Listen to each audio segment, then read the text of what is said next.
Hola colibríes et bienvenue à l'Alhambra. Parce qu'ils ont décidé de sortir de la matrice, ils construisent leur antidote pour entrer dans le monde réel.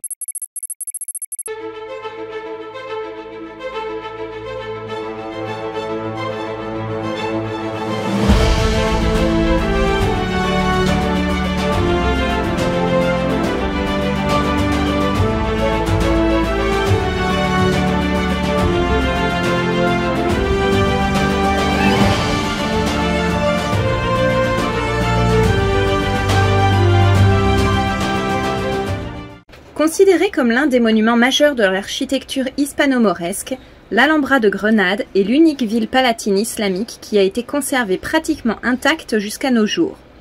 Du XIIIe au XVe siècle, l'Alhambra fut la résidence officielle des sultans nasrides, qui encouragèrent la construction de nombreux palais et jardins pour y développer leurs activités. Parmi les plus emblématiques figurent le palais de Comares et le palais des Lions, des espaces qui abritent certaines des plus belles représentations de l'art islamique. Étant donné sa valeur historique et culturelle, l'Alhambra de Grenade est classée au répertoire du patrimoine mondial de l'UNESCO depuis 1984. Durant le XIIIe siècle, la présence musulmane en péninsule ibérique connut un fort recul en raison des rivalités entre les différentes familles qui aspiraient à la domination du territoire et de l'efficacité de la politique expansionniste entreprise par les monarques chrétiens. Le dernier bastion de pouvoir islamique fut la dynastie des Nasrides, fondée en 1232 par Mohamed Ben Nazar, également surnommé Al-Ahmar le Rouge, qui put conserver son indépendance grâce à une intelligence politique d'alliance ponctuelle avec la couronne de Castille et les dirigeants nord-africains. En 1238, le sultan décida d'établir le siège de sa cour à Grenade, dans de vieilles fortifications qui se trouvaient sur la colline de la Sabica, un contrefort de la Sierra Nevada. C'est à ce moment-là que fut construite l'Alhambra, une grande enceinte fortifiée. Grâce aux réformes entreprises par les sultans nasrides qui se succédèrent, cette grande enceinte fortifiée évolua en une trame urbaine complexe, devenant l'une des villes royales les plus imposantes de l'époque, avec ses somptueux palais nasrides, ses dépendances administratives, ses mosquées, ses écoles, ses casernes, ses jardins, ses bains et ses ateliers. Dès son origine, l'Alcazaba fut le principal centre de surveillance de l'Alhambra de Grenade. Cette fonction se refléta non seulement dans la localisation stratégique de ces tours, qui, reliées par la muraille, offraient une vue privilégiée du territoire environnant, mais également dans la présence du quartier destiné au contingent militaire chargé de la défense du sultan et de sa cour. Cette trame urbaine articulée le long d'une rue longitudinale et formée entre autres de logements, de magasins et d'entrepôts garantissait l'autosuffisance de l'Alhambra de Grenade, ainsi que la capacité de réaction face à des attaques externes. Le royaume de Grenade connut au XIVe siècle une période d'épanouissement sans précédent dans tous les domaines. À l'Alhambra, cette effervescence socioculturelle se matérialisa par la construction des trois espaces qui composent l'ensemble des palais nasrides, le Meksuar, Comares et le palais des Lions. Symbole de l'art islamique, ces dépendances envisagées à différentes époques dans le nord de la ville palatine, secteur bien protégé par la muraille et les dénivelés du terrain de la berge gauche du fleuve Darro, furent le théâtre de la ville familiale et officielle des sultans de l'Alhambra de Grenade. Les artisans les plus remarquables du moment participèrent à leur conception, en peaufinant les ressources développées par leurs prédécesseurs pour porter l'architecture nasride à son comble, ce qui donna lieu à des œuvres d'une beauté inégalable qui allèrent jusqu'à susciter l'admiration des monarques chrétiens. Issu d'une famille nasride installée dans la ville de Malaga, le sultan Ismaïl Ier dirigea le royaume de Grenade entre 1314 et 1325, période de stabilité interne et de prospérité. Ce contexte favorable favorisa la construction d'un palais à l'angle nord-ouest de l'Alhambra de Grenade, sur des terrains très proches de l'Alcazaba. La structure architecturale qui a été conservée est formée de deux grandes cours et de la salle du Meksuar, qui donne son nom à l'ensemble et qui fait allusion au conseil de vizir qui assistait le sultan dans les tâches législatives. Avec la construction des palais de Comares et des Lions, l'enceinte du Meksuar perdit probablement sa fonction résidentielle originale et se centra sur des activités d'ordre bureaucratique et judiciaire, tout en restant un espace vital au bon fonctionnement quotidien de l'Alhambra, si l'on en juge par son évolution architecturale continue. Le royaume de Grenade vécut l'une de ses étapes les plus prospères sous le règne de Youssouf Ier, qui succéda à son frère Mohamed IV, assassiné en 1333. Décrit par les historiens arabes comme un gouverneur méditatif et calme, le 7e émir de la dynastie nasride sut contenir les assauts des troupes chrétiennes, ainsi que l'influence des émirs nord-africains garantissant une longue période de paix qui servit à doter la ville de divers équipements publics et à encourager le développement culturel. À l'Alhambra, le monarque envisagea un ambitieux programme de construction qui se concrétisa par la création d'un nouveau palais nasride, sur les terrains annexes au Mexuar. Organisé autour d'une cour rectangulaire et occupé par une tour qui abritait la salle des ambassadeurs, la plus grande pièce de la ville palatine, l'espace connu comme Palais de Comares, intégra les éléments les plus caractéristiques des résidences hispano-mauresques. De la même manière, il devint l'un des principaux témoignages du pouvoir royal à travers sa décoration allégorique, terminée par le fils et successeur de Youssouf Ier, Mohamed V. Désireux d'exhiber la grandeur de son gouvernement, Mohamed V rénova l'enceinte du Mexuar et termina la décoration du palais de Comares, alors que son projet le plus ambitieux était l'édification du palais des Lions, où l'émir avait ses appartements, ainsi que d'autres pièces publiques qui permettaient d'organiser des actes festifs et protocolaires en tout genre. Dans l'idée de créer un cadre approprié à ses fonctions, un programme ornemental extrêmement raffiné fut adopté, transformant le palais en un concentré de tous les chefs-d'œuvre de l'art nasride. Agencé autour de la cour des Lions, l'enceinte envisagée par Mohamed V reçut le nom du palais de Jardin Heureux, probablement parce qu'elle fut édifiée sur d'anciens jardins.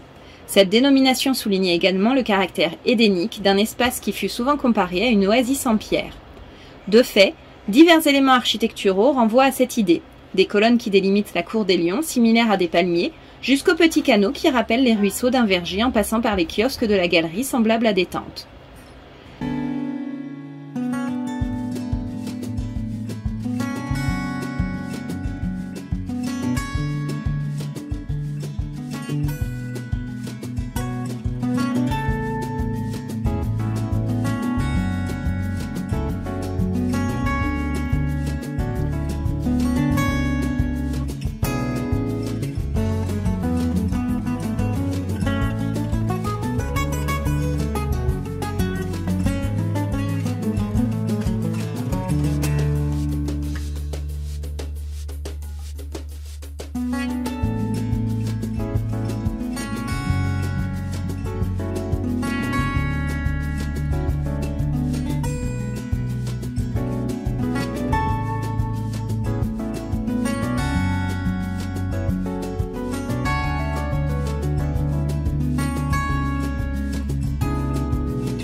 Après 10 ans de guerre, les rois catholiques conquirent en 1492 la ville de Grenade, mettant fin à leur projet de mainmise sur tous les territoires de la péninsule ibérique autrefois sous l'emprise des musulmans. Pour montrer leur estime envers le legs architectural nasride et dans l'intention de laisser une trace indélébile de leur victoire militaire, les monarques de Castille et d'Aragon financèrent une série de rénovations architecturales destinées à garantir la préservation de l'Alhambra de Grenade, qui avait subi de lourds dommages durant le siège auquel il avait été soumis. Le petit-fils des rois catholiques, l'empereur Charles Quint, fidèle à son idée de préserver la ville palatine comme un symbole du pouvoir royal, fut plus ambitieux que ses prédécesseurs et envisagea la construction d'un nouveau palais destiné à devenir le siège de sa cour. Afin d'accueillir le monarque pendant les travaux de sa future résidence, diverses dépendances furent édifiées entre 1528 et 1537, autour du palais de Comarès et du palais des Lions, desservis par un couloir et donnant dans une cour de plan irrégulier. Initiateur de la maison d'Autriche en Espagne et artisan du plus grand empire de son époque, Charles Quint eut un premier contact avec Grenade en 1526 alors qu'il était en lune de miel dans la ville après avoir épousé Isabelle de Portugal à Séville. Malgré le fait d'avoir grandi aux Pays-Bas, le petit-fils des rois catholiques sut apprécier rapidement l'importance symbolique que l'ancienne capitale du royaume nasride avait représentée aux yeux de la couronne espagnole et émerveillé par la beauté de l'Alhambra, il décide de construire sa résidence dans la ville palatine, symbole de l'unité religieuse à une époque marquée par les conflits avec les Ottomans et les divisions provoquées par la réforme protestante. La conception du palais de Charles Quint, identifiée sous le nom de Casa Real Nueva, nouvelle maison royale, par opposition à la Casa Real Vieja, vieille maison royale, qui faisait référence aux constructions d'origine musulmane comme le palais nasride, fut confiée à Pedro Machuca. Formé en Italie auprès des artistes comme Michel-Ange, l'architecte conçut un édifice de style Renaissance d'aspect monumental, avec une cour circulaire intégrée dans un plan carré. Financés grâce au tribut des morts, les travaux débutèrent en 1527 mais furent interrompus par le décès de Machuca, alors que seule une partie de l'extérieur avait été construite. Charles Quint eut à peine le temps de se soucier de l'avancement des travaux en raison des conflits politiques et économiques auxquels il devait faire face. Les successeurs de l'empereur laissèrent languir le projet. Ce n'est qu'au XXe siècle que les travaux en cours furent achevés, conférant au palais de Charles Quint sa nouvelle fonction de musée.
La construction de l'enceinte du Généralif commença probablement durant le dernier tiers du XIIIe siècle sur l'initiative de Mohamed II, fils du fondateur de la dynastie nasride.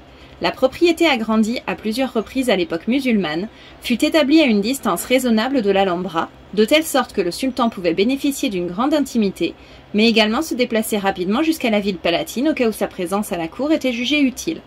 Étant donné sa localisation géographique sur le versant d'un mont, le Généralif se structura en diverses terrasses, configuration qui permit de profiter davantage du paysage et des jeux de perspective.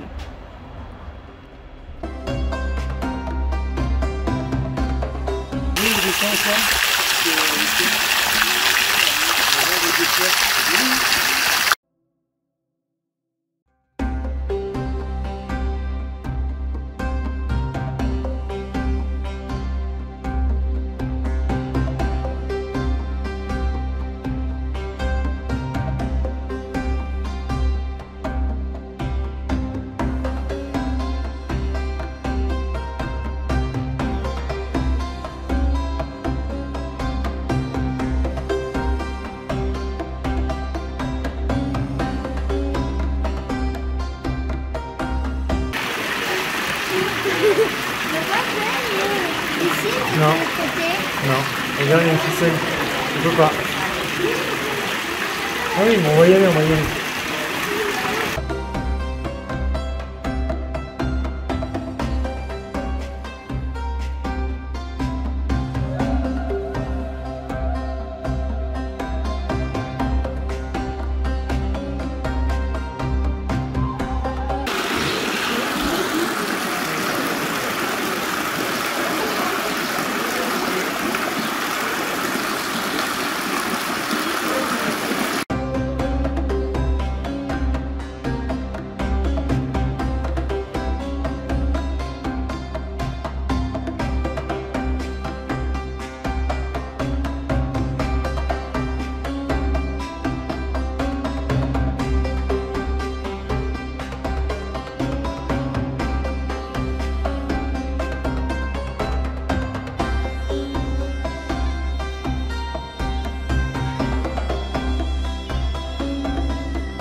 Voilà, j'espère que cette petite vidéo vous a plu. N'hésitez pas à liker, commenter, partager et mettre des petits pouces bleus. À très vite!